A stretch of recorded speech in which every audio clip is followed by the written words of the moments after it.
Hello बच्चों, आप देख रहे हैं knowledge academy coaching classes make your future bright से class 10th Maharashtra board new syllabus का चैप्टर नंबर 1 का बेसिक पार्ट 1। ठीक है, तो चलिए अपन यहाँ पर इसका जो बेसिक है वो स्टार्ट कर देते हैं। ठीक है, तो आपको सारी चीज़ें जो है पहले समझना पड़ेगा। तो बेसिकली हमारा जो बेसिक जो है आज जो अपन पढ़ने जा रहे हैं वो है पूरा बेसिक टर्म। ठीक है ना, ये बेसिक को पढ़ना बहुत ज़रूरी है, तभी आपको कार्बन कंपाउंड जो है समझ में आएगा। तो इस बेसिक को पढ़ने के लिए सबसे पहले हमारा चालू होगा साइंस किससे, हाइड्रोकार्बन से। तो सबसे पहले बेसिकली आपको हाइड्रोकार्बन जो है वो समझना पड़ेगा कि भाई हाइड्रोकार्बन जो है वो क्या होता है। तो अगर आप इस हाइड्रोकार्बन को देखोगे तो ये जो हाइड्रो और कार्बन जैसे ही हमने बीच से इसको ब्रेक किया ना, तो हाइड्रो अलग होगा, कार्बन अलग होगा। ये हाइड्रो से बनेगा हाइड्रोजन एटम, हाइड्रो से क्या बनेगा, हाइड्रोजन एटम। ठीक है ना, और कार्बन से क्या बनेगा, कार्बन से बनेगा कार्बन एटम। ठीक है, और हाइड्रोजन एटम का सिंबल क्या होता है, कैपिटल एच होता है, और कार्बन एटम का सिंबल जो होता है वो कैपिटल सी होता है। और जब ये दोनों कंपाउंड जब ये मिलते हैं तो क्या फॉर्म करता है, ये बनता है कंपाउंड। क्या बनता है, कंपाउंड। और इसी कंपाउंड को अपन कहते हैं हाइड्रोकार्बन। बात समझ में आ रही है। तो किसी ने अगर पूछा कि भी हाइड्रोकार्बन क्या होता है तो बोलना हाइड्रोकार्बन ये एक ऐसा कंपाउंड होता है जिसमें हाइड्रोजन एटम के साथ में क्या आता हो, कार्बन एटम आता हो। मतलब जिस कंपाउंड में भी हाइड्रोजन के साथ में कार्बन एटम कंबाइन अटैच रहते हैं ना, उससे अपन कहते हैं हाइड्रोकार्बन। फॉर एग्जांपल के लिए देखो, जैसे CO2 यहाँ पर आप देखोगे ना तो यहाँ पर कार्बन एटम तो है बट यहाँ पर हाइड्रोजन एटम है क्या, नहीं है। इसका मतलब ये हाइड्रोकार्बन नहीं है। ठीक उसी तरह से जैसे H2O यहाँ पर देखोगे आप तो हाइड्रोजन एटम तो है पर क्या कार्बन एटम है क्या, नहीं ना। तो मतलब ये भी हाइड्रोकार्बन नहीं है। ठीक उसी तरह से जैसे ये NH3 इसको आप देखोगे तो यहाँ पर हाइड्रोजन तो है पर कार्बन है क्या, नहीं है। मतलब ये जितने भी ये जो कंपाउंड दिख रहे हैं ये कोई भी हाइड्रोकार्बन वाले कंपाउंड नहीं है। क्यों, क्योंकि कार्बन है तो हाइड्रोजन नहीं है, हाइड्रोजन है तो कार्बन नहीं है। ठीक है ना, ऐसे कंपाउंड को हम हाइड्रोकार्बन नहीं बोलते। ऐसा कोई कंपाउंड जैसे एग्जाम्पल C2H6 ये जो फार्मूला आप देख रहे हो इसमें कार्बन भी आ रहा है, हाइड्रोजन भी आ रहा है ना। जैसे C2H5OH इसमें आप देखोगे तो कार्बन भी है, हाइड्रोजन भी है। तो ऐसे दुनिया के जितने भी कंपाउंड जिसमें कार्बन के साथ में हाइड्रोजन आता हो ऐसे कंपाउंड को हम हाइड्रोकार्बन कहते हैं। ठीक है, तो अगर आपको डेफिनेशन बनाना है तो कैसे बनाओगे, तो सबसे पहले अपन देखेंगे definition of hydrocarbon, definition of hydrocarbon. ठीक है ना, चलो तो हाइड्रोकार्बन की डेफिनेशन अपन यहाँ पर क्लियर करते हैं। ठीक है, तो क्या बोलोगे आप हाइड्रोकार्बन की डेफिनेशन को, बेसिकली ऐसा लिखोगे आप हाइड्रोकार्बन, फिर यहाँ से अंडरलाइन करोगे, कर लिए, फिर लिखोगे ऐसा hydrocarbon is the compound, hydrocarbon is the compound. ठीक है, विच कंटेनिंग क्या कंटेन करता है ये, basically hydrogen atom and carbon atom.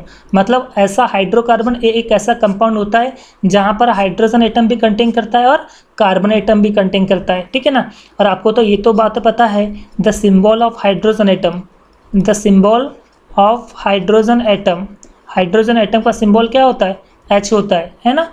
और कार्बन एटम का symbol, the symbol of carbon atom का सिंबल क्या होता है, कैपिटल C होता है। बात समझ में आ गई। ठीक है ना, अगर बात करें इसके एग्जाम्पल की तो बहुत सारे एग्जाम्पल इसके, जैसे CH4 is the formula of methane. ठीक है ना, दूसरा C2H6 ये फार्मूला होता है इथेन का। ठीक है ना, और भी होता है जैसे C6H6 यहाँ पर भी कार्बन हाइड्रोजन है, ये फार्मूला होता है बेंजीन का। तो ऐसे जितने भी दुनिया के कंपाउंड जिसमें कार्बन के साथ में हाइड्रोजन आता है उसे हम हाइड्रोकार्बन कहते हैं। ठीक है, चलो फट से इसको नोट डाउन कर लो, चलो पॉज करके नोट डाउन कर लो, पटपट हो गया। चलो नेक्स्ट टॉपिक देखते हैं। उसके बाद में आता है बेटा वैलेंसी। क्या है यहाँ पर, वैलेंसी। अब ये वैलेंसी क्या है, तो एक्चुअली देखा जाए तो valency is the combining capacity of the element. क्या बोले अपन ने, valency is a combining capacity of an element भाई एलिमेंट की जो पूरी की पूरी कंबाइनिंग कैपेसिटी जो होती है उसी को हम वैलेंसी कहते हैं। कैसे? जैसे देखो कार्बन, ये कार्बन की पूरी कंबाइनिंग कैपेसिटी है, ठीक है ना, और इसी कंबाइनिंग कैपेसिटी को अपन बोलते हैं वैलेंसी। और कार्बन की जो वैलेंसी होती है वो होती है 4, ठीक है ना। और ज़्यादातर इस कार्बन के वैलेंसी को सेटिस्फाइड जो करता है वो हाइड्रोजन एटम सेटिस्फाइड करता है। किसको? हाइड्रोजन एटम जो है इस कार्बन एटम को ज़्यादातर सेटिस्फाइड करता है। तो ये था हमारा वैलेंसी। क्या बोले? वैलेंसी क्या है? तो valency is the combining capacity of the element. Element की पूरी कंबाइनिंग कैपेसिटी को हम वैलेंसी कहते हैं। कार्बन की वैलेंसी कितनी होती है? 4, ठीक है ना। कैसे रिप्रेजेंट करोगे? देखो ये कार्बन है और ये कार्बन है। अब वैलेंसी आपको दिखाना है, इस कार्बन के आसपास एक वैलेंसी है, बरोबर।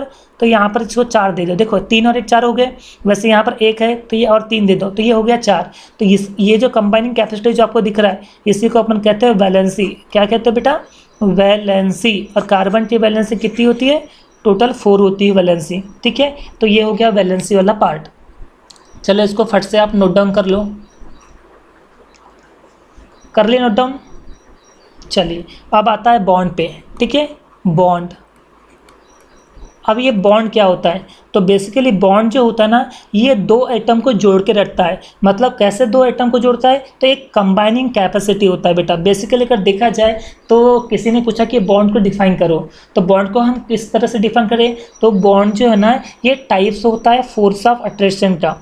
ये जो बॉन्ड जो है ये फोर्स ऑफ अट्रैक्शन का एक टाइप होता है जहाँ पर 2 या 2 से ज़्यादा एटम या मॉलिक्यूल्स या कंपाउंड को जोड़ता है और बनाता एक है, ठीक है। जैसे देखो मैं ऐसा बोल रहा हूँ, जैसे सपोज आपके पास ये ऐसे 2 एटम है, ठीक है ना। अब इसको अगर जोड़ना है तो जाहिर सी बात है आप बॉन्ड के थ्रू ही जोड़ोगे, ठीक है ना। ठीक उसी तरह से ये C और H है, ये कार्बन एटम हो गया, हाइड्रोजन एटम हो गया। कार्बन एटम अलग हो गया, हाइड्रोजन एटम अलग हो गया।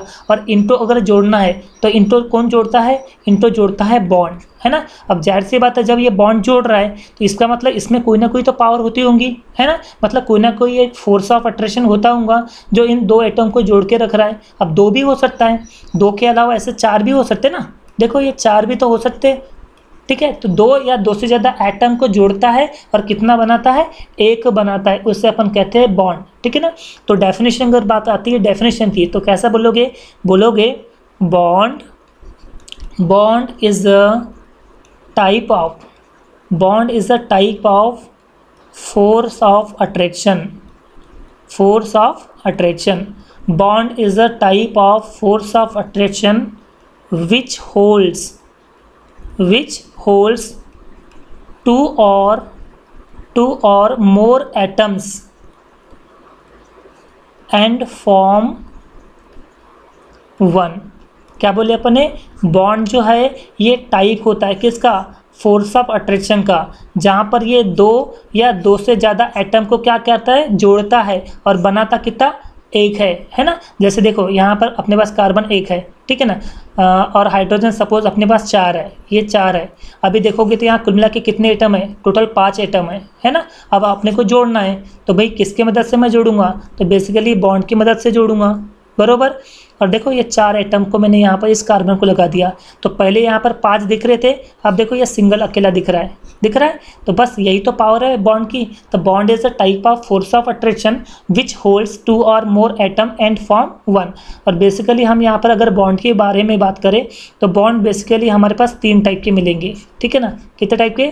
3 टाइप के। वो तो आपको पता है, सिंगल बॉन्ड है, डबल बॉन्ड है और ट्रिपल बॉन्ड, है ना। अब ये कहाँ पर यूज होता है? Single bond, double bond, triple bond. तो अगर कार्बन कार्बन सिंगल बॉन्ड होते हैं, कार्बन कार्बन सिंगल बॉन्ड होता है तो उसको अपन सफिक्स ANE देते हैं, ठीक है ना। ठीक उसी तरह से कार्बन कार्बन डबल बॉन्ड है तो उससे अपन सफिक्स देंगे ENA। और वही और कार्बन कार्बन के बीच में अगर ट्रिपल बॉन्ड बन रहा है तो उसे अपन सफिक्स देंगे YNA, ठीक है ना। कार्बन कार्बन सिंगल बॉन्ड है तो ANE बोलेंगे, कार्बन कार्बन डबल बॉन्ड है तो ENE बोलेंगे, कार्बन कार्बन ट्रिपल बॉन्ड है तो YNE बोलेंगे। चलो इतनी बात समझ में आ गई आपको। तो ये बात जो है आपको अच्छे से याद करके रखना है, ठीक है। चलो फटाफट से इसको नोट डाउन कर लो या इसका फिर स्क्रीनशॉट ले लो। हो गया नोट डाउन? चलिए नेक्स्ट पढ़ते हैं। हाँ, अब इस पूरे चैप्टर को पढ़ने के लिए सबसे ज़रूरी चीज़ जो है वो है वर्ड रूट्स। कौन सी? वर्ड रूट्स, ठीक है ना। तो हम यहाँ पर वर्ड रूट्स को सबसे पहले डिस्कस कर लेते हैं, ठीक है। मान लो कि चेन में सिर्फ एक कार्बन एटम आ रहा है। अगर चेन में सिर्फ एक कार्बन एटम आ रहा है तो उसे अपन कहते हैं मीथ। क्या कहेंगे अब इसे? मीथ। चेन में अगर कार्बन एटम ऐसे 2 आ रहे तो उसे अपन कहेंगे ईथ। क्या कहेंगे अपन इसको? ईथ। चेन में अगर कार्बन एटम ऐसे 3 आ रहे तो इसे अपन कहेंगे प्रोप। क्या कहेंगे अपन इसको? प्रोप। ठीक उसी तरह से अगर चेन में कार्बन एटम ऐसे 4 आ रहे तो उसे अपन कहेंगे ब्यूट, ठीक है ना। और चेन में अगर ऐसे कार्बन एटम 5 आ रहे तो इसे अपन कहेंगे पेंट। क्या कहेंगे अपन? पेंट, ठीक है ना। ठीक उसी तरह से अगर चेन में समझो कार्बन एटम 6 आ रहे ऐसे लाइन से तो उसे अपन बोलेंगे क्या? हेड्स, ठीक है ना। चेन में अगर कार्बन एटम 7 है तो उसे अपन कहते हैं हेप्ट भी बोल सकते हैं इसको आप, और सेप्ट भी बोल सकते हो, ठीक है ना। कार्बन एटम 8 है तो उसे अपन ऑक्ट बोल सकते हैं, और कार्बन एटम से 9 आ रहे तो उसे अपन कहेंगे नॉन, और कार्बन एटम 10 है तो उसे अपन कहेंगे डैक, ठीक है ना। तो ये बात आपको बहुत अच्छे से समझ लेना है कि कार्बन एटम 1 रहा तो अपन उसे बोलेंगे मीथ, 2 है तो उसे अपन बोलेंगे ईथ, 3 है तो उसे अपन बोलेंगे प्रोप, 4 है तो ब्यूट, 5 है तो पेंट, और कार्बन एटम अगर 6 आ रहे तो उसे अपन हेड्स बोलेंगे, और कार्बन एटम 7 आ रहा है तो उसको हेप्ट के साथ में सेप्ट भी बोलते हैं, और 8 है तो उसे अपन ऑक्टो बोलेंगे, 9 है तो नॉन बोलेंगे, और 10 है तो डेड बोलेंगे, ठीक है ना। तो ये हमारा वर्ड रूट जो है वो बेसिक टर्म में आता है, और इसको याद रखना बहुत ज़रूरी है, मस्ट है ये, ठीक है ना। इसको फटाफट से आप उसको नोट डाउन कर लो। चलो कर लिए? चलिए ठीक है, फिर आगे क्या पढ़ते हैं अपन, ठीक है। अब आता है हमारा इंपॉर्टेंट टॉपिक है टाइप्स ऑफ हाइड्रोकार्बन। कौन सा? Types of hydrocarbon. अब ये हाइड्रोकार्बन के हम यहाँ पर टाइप्स पढ़ने जा रहे हैं, ठीक है। तो बेसिकली हमारा जो हाइड्रोकार्बन, हमने तो बोल दिए कि हाइड्रोकार्बन एक ऐसा कंपाउंड होता है, हाइड्रोकार्बन एक ऐसा कंपाउंड होता है जिसमें हाइड्रोजन एटम के साथ में कार्बन एटम आता है, राइट। अब उसके टाइप्स यहाँ पर पढ़ने जा रहे हैं। तो बेसिकली टाइप तो बहुत सारे होते हैं, पर जो मेन टाइप जो होते वो 2 टाइप के होते हैं। कितने? 2 टाइप के। एक होता है एलिफेटिक। क्या होता है? एलिफेटिक। और एक होता है एरोमेटिक, ठीक है। अब ये एलिफेटिक और एरोमेटिक ऐसा डिवाइड करने की हमें ज़रूरत क्यों पड़ेगी कि भाई हाइड्रोकार्बन जो है इसके 2 टाइप है, एलिफेटिक और एरोमेटिक। वैसे तो बहुत सारे होते, 2 ही नहीं होते, और भी होते, पर मेनली जो होते ना ये 2 होते। एक कौन सा? एक होता है एलिफेटिक, ठीक है ना, और एक कौन सा होता है? एरोमेटिक होता है। तो हमें ये 2 टाइप में डिवाइड करने की ज़रूरत क्यों पड़ी? तो भाई ऐसे कोई कंपाउंड जो ओपन चेन के फॉर्म में, देखो ये जो स्ट्रक्चर जो आपको बन रहा है ये है ओपन फॉर्म। कौन सा? ओपन। देखो पॉइंट इस पॉइंट से स्टार्ट हुआ है और दूसरे पॉइंट पे कभी इधर कभी इधर कभी इधर, मतलब हर एक पॉइंट पे अलग अलग पॉइंट पे ये ख़त्म हो रहा है, बरोबर। इसलिए इसको अपन बोलते हैं ओपन। बट अगर आप बात करें रिंग की, जैसे ये रिंग है, आपको दिख रहा है, देखो ये क्लोज चेन कंपाउंड बन रहा है ये क्लोज चेन कंपाउंड। तो जितने भी कंपाउंड क्लोज वाले रहते हैं ना, उससे अपन एरोमेटिक कहते हैं। तो एरोमेटिक हमेशा कैसा रहता है? Close chain compound. कौन से? क्लोज चेन कंपाउंड रहते हैं हमेशा एरोमेटिक, ठीक है ना।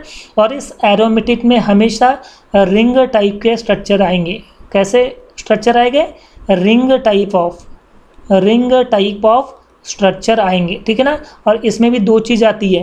पहली बात तो बेंजीन आएगा और दूसरा आएगा साइक्लिक, ठीक है ना। हम बेंजीन और साइक्लिक को पूरे डिटेल में पढ़ने वाले कि बेंजीन क्या होता है और साइक्लिक क्या होता है।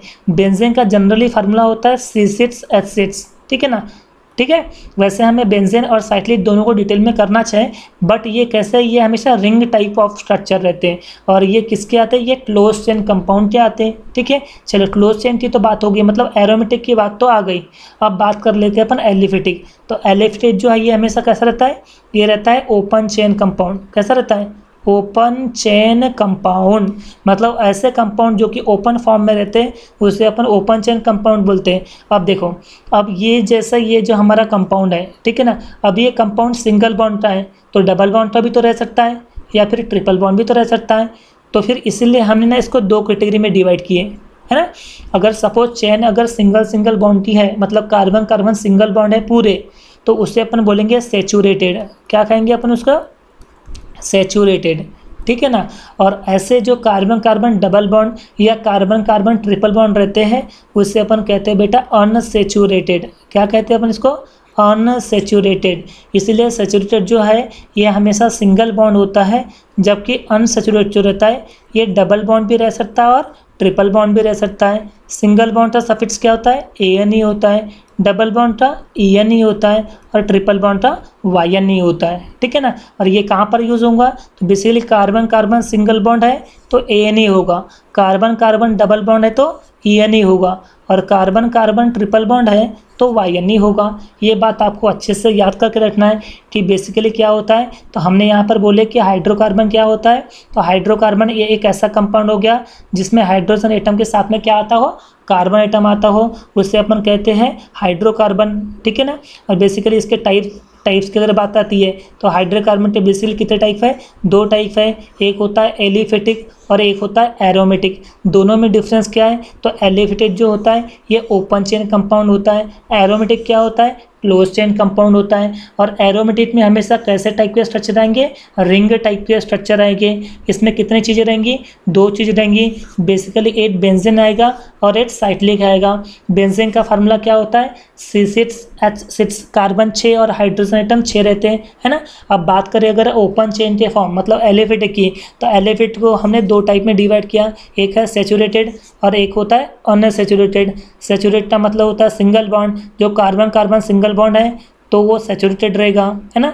और जो कार्बन कार्बन डबल बॉन्ड रहेगा या कार्बन कार्बन ट्रिपल बॉन्ड रहेगा तो वो कौन सा रहेगा, अनसैचुरेटेड रहेगा। Single bond suffixes ANE, double bond suffixes ENE और ट्रिपल बॉन्ड सफिक्सेस YNE। ये बात आपको अच्छे से नोट डाउन करके रखना है, ठीक है ना। चलो इसको तो सबसे पहले आप कॉपी कर लो या फिर इसका स्क्रीनशॉट ले लो, जल्दी ले लो पटपट।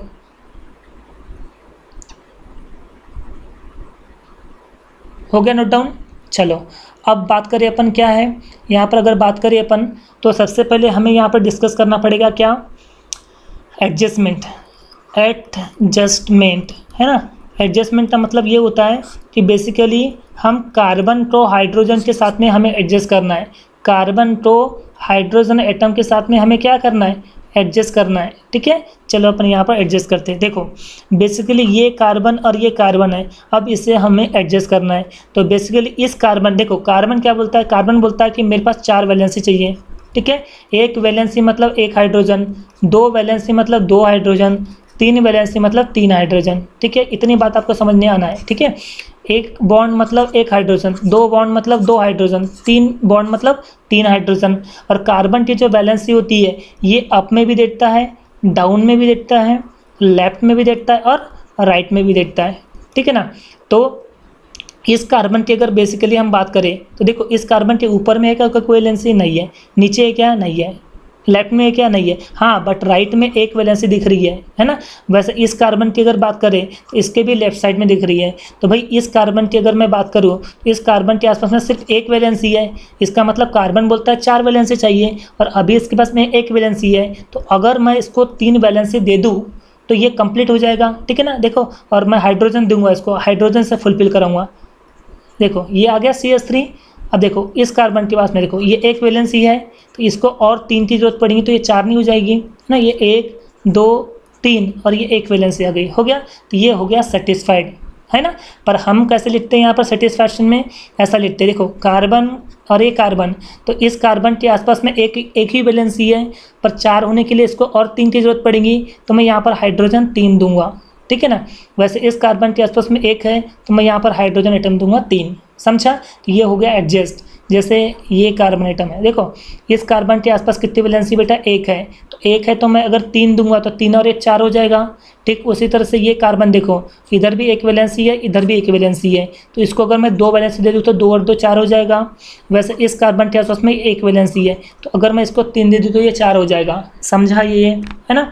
ठीक उसी तरह से देखो ऐसा कोई कंपाउंड है, अब इस कार्बन के आसपास में ये 1 वैलेंसी है तो मैं अगर 3 दे दूँ तो ये 4 हो जाएगा, ठीक। उसी तरह से ये कार्बन देखो इसके आसपास देखो 3 वैलेंसी है, ये देखो ये 3 वैलेंसी है तो इसको 1 हाइड्रोजन दे दो ये 4 हो जाएगा।